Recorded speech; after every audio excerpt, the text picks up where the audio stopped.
rozmermi ihriska, počtom hráčov a najmä tým, že nie sú potrebné hádzanárske bránky, čo si myslím, že je veľmi dôležité. Počet hráčov, ktorí sa nachádzajú v poli, sú traja hráči a plus dvaja brankári.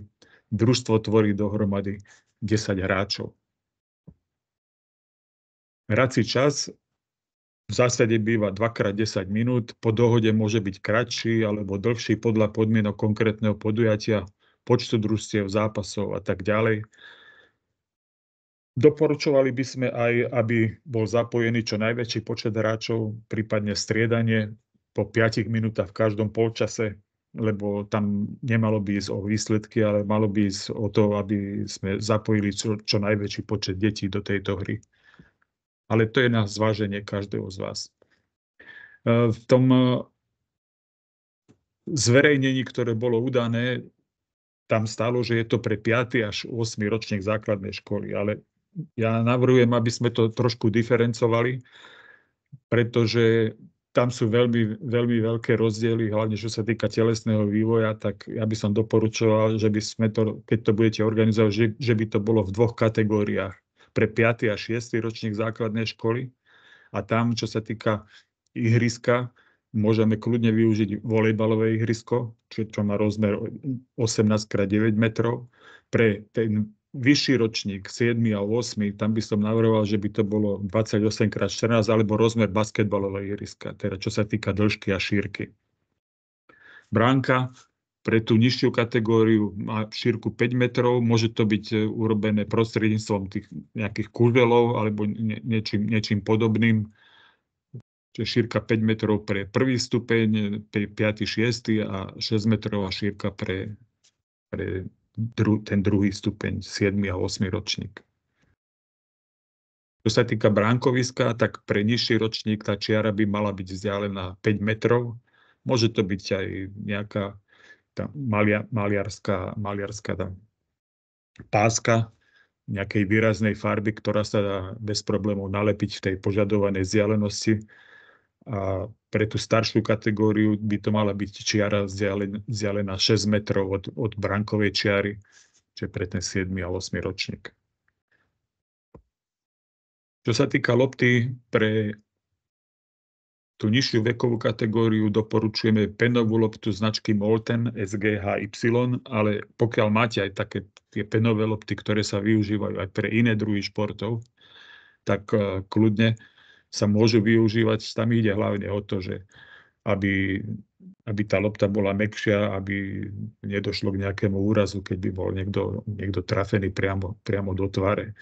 Pre tú staršiu kategóriu tam tiež doporučujeme hraciu loptu gumenú Molten PRH 2SZ. Obidve sú dostupné na videoportáli simplisport.sk. Jedna takáto lopta stojí 12,90 € plus dopravné, tak myslím, že to by sa ešte mohlo nejakým spôsobom ozrejmiť, že či by sa urobila nejaká hromadná objednávka a potom by boli tieto lopty distribuované priamo ku vám, alebo či to bude urobené priamo cez vás a bude to nejakým spôsobom zúčtované v tomto. Myslím si, že vám bude vedieť poradiť niekto z ministerstva. Teraz, čo sa týka podrobnejších pravidiel hra brankárov.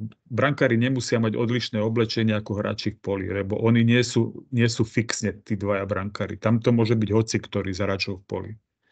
Pre tú nižšiu vekovú kategóriu by sme želali, aby sa hralo 3 proti 3. A to znamená, že obaja brankári nesmú opustiť bránkovisko. Môžu byť vystriedaní, ale nesmú opustiť bránkovisko. A iba pre 7. a 8. ročník, pre tú vyššiu vekovú kategóriu, jeden z brankárov sa môže pravidelne zapojiť do útočných akcií svojho družstva. V tom prípade bude hra prebiehať v presile 4 proti 3 v útoku. Počas útoku supera, ale potom sa musí vrátiť späť do bránkoviska a pokiaľ to nestihne, tak samozrejme útočiace družstvo môže využiť a streliť gól, aj keď tam bude iba jeden brankár. Čiže, ako som už hovoril, pozíciu brankára v priebehu hry môže zaujať ľubovoľný hráč brániaceho družstva. Čo sa týka hry s loptou, tak povolené je trojkrokové vedenie lopty a dribling je povolený iba jednoúderový. Čiže môže to vyzerať tak v praxi, že hráč dostane prihrávku, s držanou loptou môže urobiť 3 kroky, potom si môže jedenkrát udrieť loptu o zem a po opätovnom chytení môže urobiť ďalšie 3 kroky a potom musí buď prihrať, alebo vystreliť smerom na bránku. Lopta môže byť držaná najviac 3 sekundy a gól, to je veľmi dôležité, platí iba vtedy, ak po streľbe sa lopta najskôr dotkla podlahy pred bránkovou čiarou a až potom prešla celým objemom cez bránkovú čiaru. Čiže to je podstata tejto hry. Že nebude to priama streľba na bránu, ale že to bude streľba odrazom od zeme a ten odraz od zeme musí byť vykonaný pred bránkovou čiarou.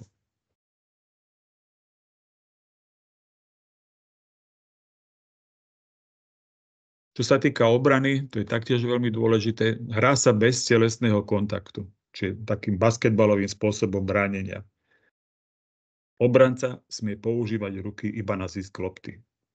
Odporúčaná je aktívna obrana s prvkami osobnej obrany po celom ihrisku.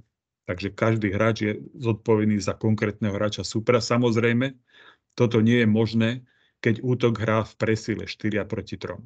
Hej.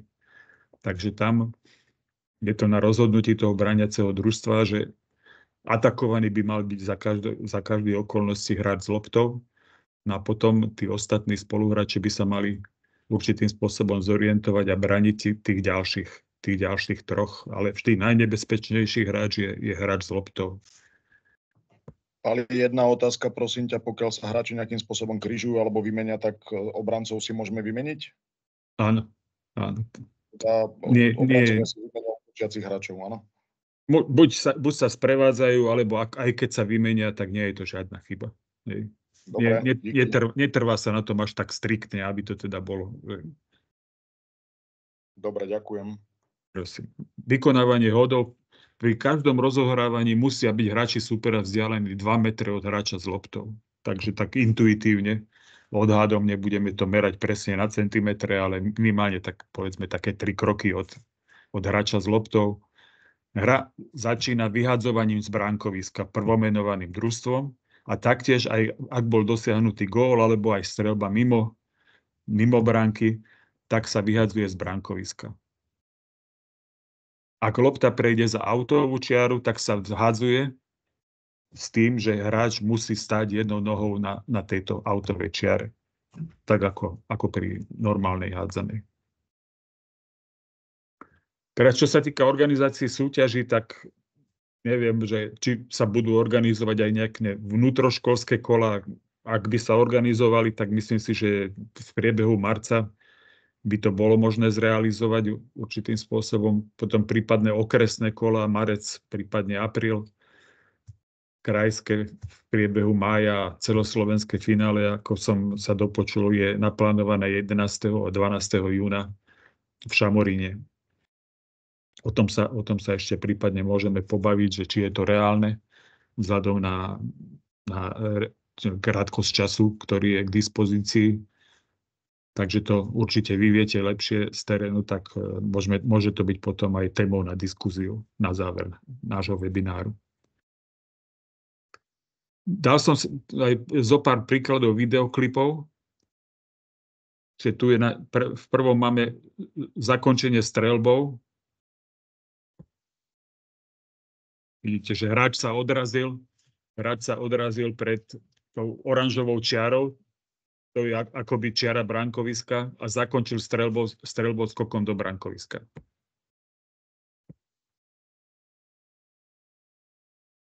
Tu je ďalší takýto spôsob. Takže ešte raz sa pozrieme na obidva, čiže tu je to je ten druhý plavák, ten prenikol stredom ihriska a zakončil. Takým najvyužívanejším spôsobom streľby je streľba skokom do bránkoviska. Samozrejme, môže to byť aj streľba zo zeme, zo stoja, pokiaľ ten hráč je v tesnej blízkosti bránkoviska. Nie je to podmienkou. Takže hlavne, čo je dôležité, že aby tá streľba bola vykonaná správne, že teda tá lopta sa musí dotknúť zeme pred čiarou bránkoviska, na to, aby bol gól uznaný. Tu máme ďalší spôsob zakončenia skokom do bránkoviska.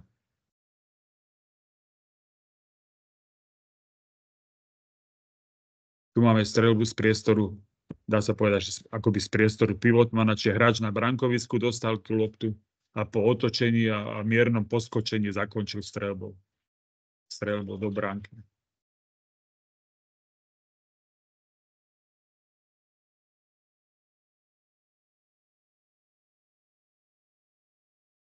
Aj tu je podobná situácia.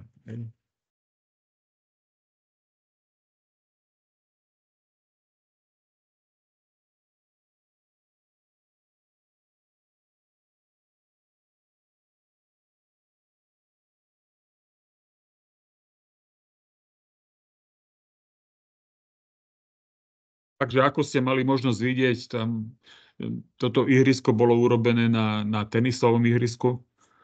Bolo tam strašne veľa čiar, tak sme chceli, aby to bolo určitým spôsobom identifikovateľné. Aj hlavne tie autové čiary a tá koncová čiara, tá oranžová čiara, to bola ako čiara bránkoviska. Vidíte, že ten útok a obrana sa striedajú pomerne rýchlo, takže je to dosť dynamické. Aj z toho dôvodu si myslím, že bude aj logické a aj žiadané, aby tí hráči sa aj po tých 5 minútach prípadne vystriedali, aby mohli jednak aj tí ďalší zbierať skúsenosti s týmto spôsobom hry a jednak aby aj boli schopní kondične zvládnuť toto zaťaženie. A je tam vytvárané množstvo herných situácií a my sme tu točili s chlapcami, ktorí boli s vekom 5. ročníka, 5., 6. ročník, ale musím povedať, že boli to hádzanári, takže ste mali možnosť vidieť, že tá hra im nerobila absolútne žiadne problémy.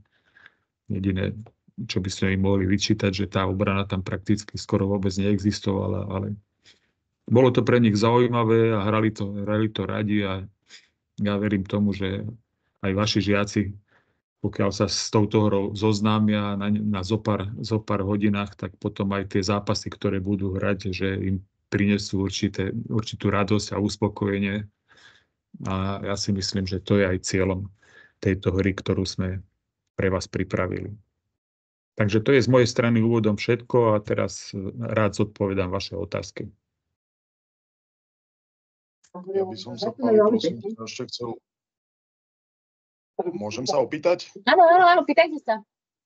Ja by som sa, Pali, prosím ťa, chcel opýtať, v rámci hry je tam jasne uvedené, že nebráni sa rukami takým basketbalovým spôsobom. V prípade, že dojde k nejakému faulu buď v poli, alebo priamo pri streľbe skokom do bránkoviska, že či je tam nejaký 7-metrový hod, alebo vylúčenie, alebo nejaké potrestanie tých hráčov, ako funguje toto? Ako to máme posudzovať prípadne potom?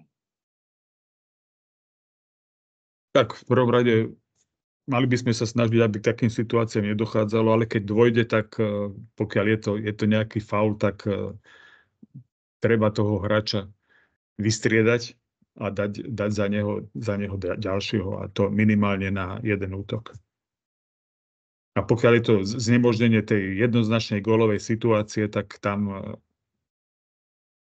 bude to riešené ako trestným hodom. A trestný hod bude potom vykonaný z hranice bránkoviska.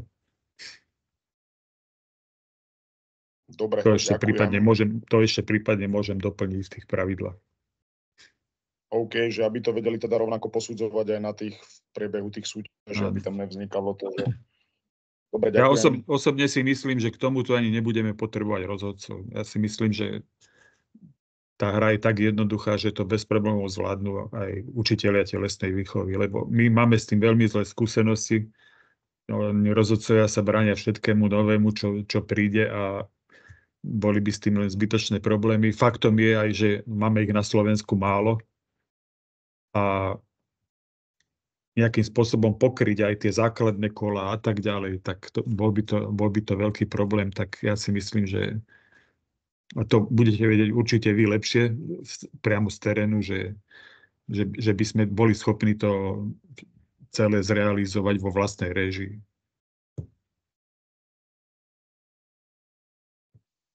Nech sa páči ďalšie otázky. Ja by som iba doplnil možno tí ľudia z Centra voľného času, ktorí organizujú tieto školské súťaže, že pokiaľ si pozrú túto prezentáciu, tak by s tým nemali problém viesť ten zápas bez akýchkoľvek problémov. Tie si nemyslím, že tam treba ťahať rozhodcov a že by to zvládli kľudne títo ľudia, takže alebo prípadne, ak si povedal telocvikár, tak to je iba taký môj názor. Prosím, vyjadrite sa aj ostatní. Aký máte na to názor?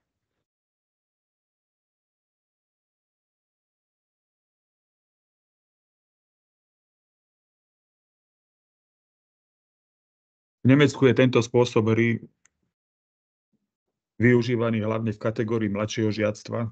Je to veľmi obľúbené, sú tam aj veľmi intenzívne aj školské súťaže. Je to ako prípravná hra na mini hádzanu. A sú s tým skutočne veľmi dobré skúsenosti a je tá hra rozšírená prakticky. Tak autorom boli kolegovia z Baden-Württembergu a postupom času sa rozšírila do všetkých spolkových krajín v Nemecku. A sú s tým veľmi dobré skúsenosti. Ja keby som ťa mohol ešte poprosiť ten druhý slajd, čo bola vzdialenosť čiary brankoviska od brankovej čiary. To by som ťa poprosil ten druhý slajdík, lebo to som nezachytil.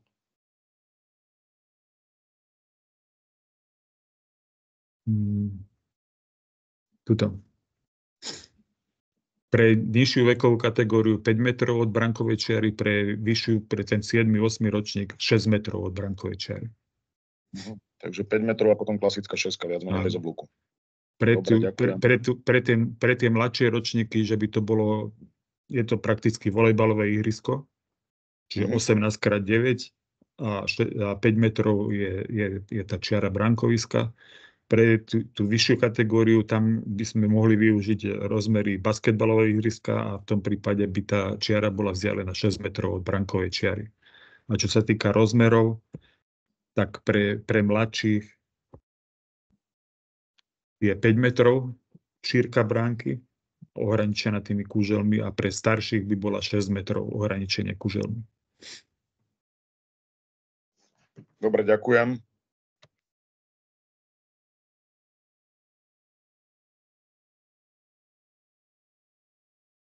Ak nemáte zatiaľ ďalšie otázky, aby som vám iba povedala to, čo som napísala do chatu, že áno, superfinále je 11. až 12.6.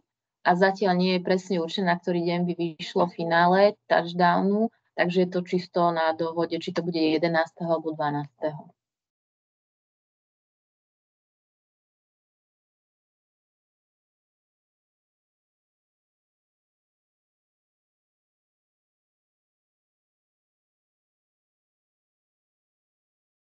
Myslím si, že už asi žiadne otázky ďalšie nebudú. Či? Milím sa? Ja ešte poslednú otázku. Tie krajské kola a celoslovenské kola PALI, tam sa už plánujú rozhodcovia? Alebo... Na tom sa môžeme potom dohodnúť, ako to bude vyzerať. OK. Ďakujem. Ja myslím, že keď to bude v takom slávnostnom rámci, tak si myslím, že tam bude aj žiaduce, aby sme to mali už urobené tak, aby to malo takú oficiálnu formu. Na ten jeden termín to už by nemal byť absolútne žiaden problém. OK, dík. Ja by som ešte asi doplnila, že pán Štrájcher je to kontaktnou osobou pre všetkých tých, ktorí budete organizovať túto súťaž. A teda môžete sa na neho obracať aj s otázkami technickými alebo tými metodickými. A keď nemáte ďalšie otázky, tak asi dneska by sme už to mohli ukončiť, toto stretnutie. A v prípade, že máte nejaké otázky, kľudne sa obracajte na mňa alebo priamo na pána Štrájchera. Dáme vám mailovú adresu aj telefónne číslo, takže ak budete mať nejaké nejaké otázky, ak sa vyskytnú nejaké problémy z hľadiska výkladu pravidel a tak ďalej, tak kľudne kedykoľvek sa môžete na mňa obrátiť. Toto si beriem ja ako úlohu a ja rozpošlem tieto mailové adresy všetkým metodikom do jednotlivých rúšok a oni to následne posunú do regiónu svojim organizátorom, ak súhlasíte. Niekto sa tam hlási? Nech sa páči, ja nevidím, že by sa hlásil. A nech sa páči, hovorte. Len si zapnite mikrofón. Gabika. Nepočujem vás. Hlasnejšie. Ja som na telefóne. Viete ma? Áno. Musíte hlasnejšie. Áno, len som na telefóne a tu vlastne nemám signál. Áno, ďakujem, ale mailovú adresu som chcela. Dobre. Pán Streicher, môže napísať vašu adresu priamo na zväz? Samozrejme. S ktorou som s vami komunikovala? Áno. Ďakujem.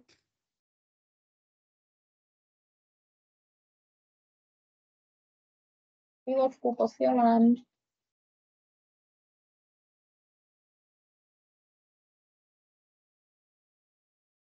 Aj telefónne číslo vám môžem dať k tomu.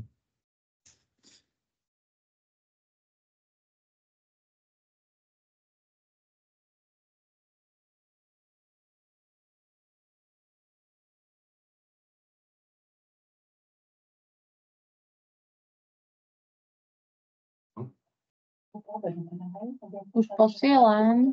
Áno. Ešte, Pali, ja by som sa možno opýtal jednu vec. Túto prezentáciu plánujete poslať aj všetkým prihláseným školám, ktoré sa prihlásili do tej súťaže? Lebo ja si myslím, že v rámci tejto prezentácie, pokiaľ si to takto prečíta telocvikár, čo má za 5 minút prečítané a pozrené, tak má relatívne jasno, čo má robiť. Možno by to bolo lepšie aj v rámci celkovej tej štruktúry, aby sa to posúvalo ďalej tej informácie, aby sa to nejakým hromadným mailom, dajme tomu, odoslalo všetkým prihláseným školám zo zväzu, dajme tomu. A nič tomu nebráni, my sme sa dohodli aj po dohovore s pani Mravíkovou, že tá prezentácia je k dispozícii pre každého, ktorý ju bude potrebovať, takže nič tomu nebráni. Ja som v úvode povedala, že my by sme to zverejnili, túto prezentáciu na YouTube a súčasne ju budeme preposielať aj všetkým metodikom do rúšok a oni ju následne môžu distribuovať všetkým organizátorom priamo do regiónu. A na stránke Aktívna škola samozrejme bude zverejnená tiež. A my takisto po našej línii, keď to budú takí učitelia, ktorých máme aj my v našom systéme, tak samozrejme, jasné. To poskytneme. Pán Streicher, napísal som správne tú adresu však. Vidíte ju v čete dole. Mám ešte stále prezentáciu zapnutú. Aha, tak pozrite, ja dúfam, že áno. A po prípade môžete tam vpísať váš telefónny kontakt.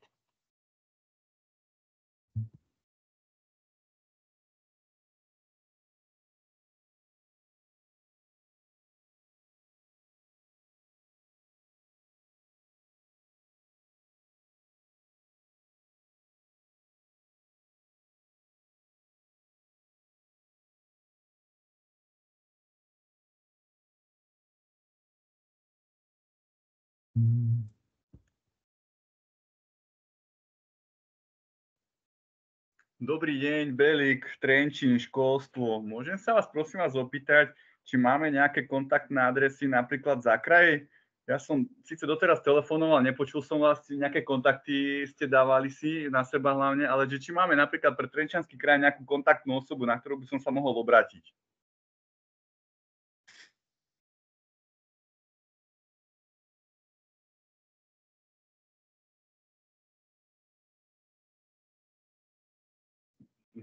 Nepočujem. Není vás počuť, pani Mravíková. Pardon, ospravedlňujem sa, mala som vypnutý mikrofón. Ja som v priebehu prezentácie povedala, že so všetkými otázkami týkajúce sa športu sa obracajte na pána Streichera. Ak máte nejaké technické otázky, tak priamo na mňa. A myslím si, že neviem, regionálneho vnitre nemajú. Pardon, v Trenčíne ste vraveli však. Pre Trenčín ste sa pýtali. Trenčín som myslel. Tak pre Trenčín nie je, mne sa zdá. Nevadí, poradím si ako vždy. Dobre, ďakujem. Ďakujem.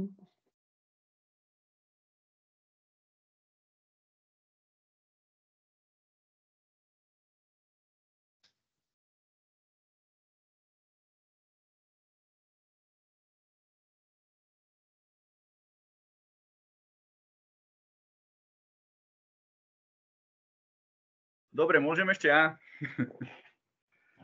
Nech sa páči. Áno, nech sa páči. Tuto, ak pani Mravíková spomínala túto prezentáciu, predpokladám, že nám na regionálne úrady asi aj prepošlete, alebo niekde bude zverejnená, veď ja si ju stiahnem, to nie je problém, lebo veď my máme zistený záujem z jednotlivých okresov a jednotlivé školy, ktoré do toho chcú alebo nechcú ísť. Takže to vyvrcholenie chceme urobiť aj krajské kolo, uvidíme s koľkými družstvami, takže plánujete aj vyvrcholenie v Šamoríne. Áno. Ako som pochopil. 11. 12. júna. Aby som vedel zmotivovať, dobre. Ďakujem. Áno, a povedala som rovnako, že bude zverejnené na YouTube. Táto prezentácia súčasne bude aj zverejnená na aktívnej škole a plus bude aj zaslaná všetkým metodikom do jednotlivých rúšok, ktorí potom môžu ďalej posielať jednotlivým organizátorom v regióne. OK, díky.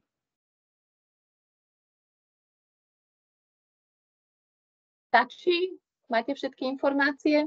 Ja by som sa ešte opýtal tých metodikov, koho ty myslíte? To sú ľudia z ministerstva, ktorí majú na starosti jednotlivé regióny, alebo kto to je? Metodici regionálnych úradov školskej správy. A máme ich 8 za každý región 1, za každý kraj, pardon. Dobre, už teraz mi to je potom jasné. Dobre, ďakujem. Nech sa páči.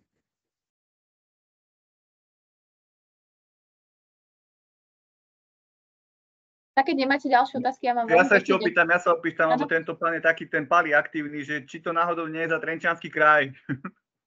Nejaký učiteľ. Lebo ja som posielal tento link aj do škôl.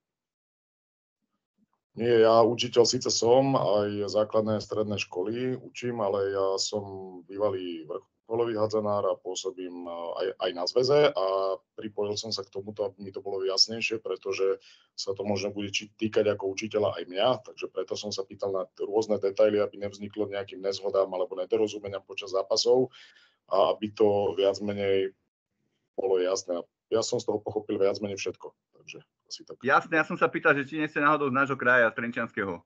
Nie, ďaleko som. Ja, dobre, ďakujem.